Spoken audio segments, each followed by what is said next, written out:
Hero ஹீரோயினும் ஓடி போய் கல்யாணம் பண்ணலாம் அப்படின்னு போயிட்டு இருக்காங்க. போற வழியில நடு ரோட்ல அவங்களுக்குள்ள சண்டை வந்ததுனால போலீஸ் என்னன்னு விசாரிக்கிறதுக்காக போலீஸ் ஸ்டேஷன் கூட்டிட்டு போறாங்க. லவ் மேரேஜ் அப்படின்னு தெரிஞ்சதுனால ரெண்டு பேரண்ட்ஸுக்கும் இன்ஃபார்ம் பண்ணி வர வச்சிடறாங்க. பொண்ணோட அப்பா கவர்மெண்ட் வேலைக்கு போகாத பையனுக்கெல்லாம் என் பொண்ணை தர முடியாது அப்படின்னு சொல்லிடுறாங்க.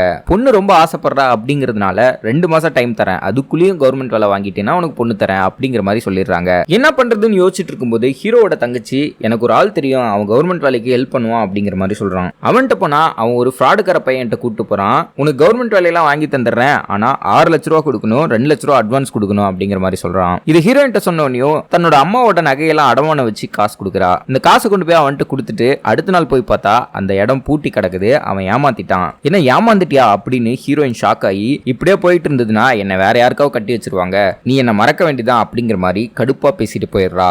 என்ன பண்றது அப்படின்னு தெரியாம ஹீரோ டென்ஷன்ல வீட்டுக்கு வந்தா திடீர்னு ஒரு போன் கால் வருது. அந்த போன் கால்ல அந்த ஃப்ராடுக்கார பையன் போன் எடுத்து, உன்னோட வேலை விஷயமா தான் வெளியே ஊர் போயிருந்தேன், உன் வேலை கன்ஃபார்ம் ஆயிடுச்சு அப்படின்னு சந்தோஷமான விஷயத்த சொல்ல கல்யாண ஏற்பாடுகள் தடல் புடலா நடக்க ஆரம்பிக்குது. கல்யாணுக்கு முந்தின நாள் நைட்டு ஹீரோ ஹீரோயினும் மொட்டை மாடியில உட்காந்து விடிஞ்சா நீ என் பொண்டாட்டி ஆக போற அப்படின்னு ரொமான்டிக்கா பேசிக்கிட்டு இருக்காங்க.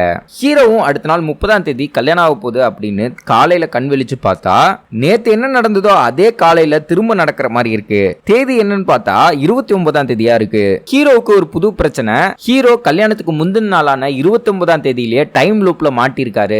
எத்தனை தாட்டி தூங்கி எந்திரிச்சு வந்தாலும் அந்த 29ஆம் தேதியிலேயே இருக்காரு.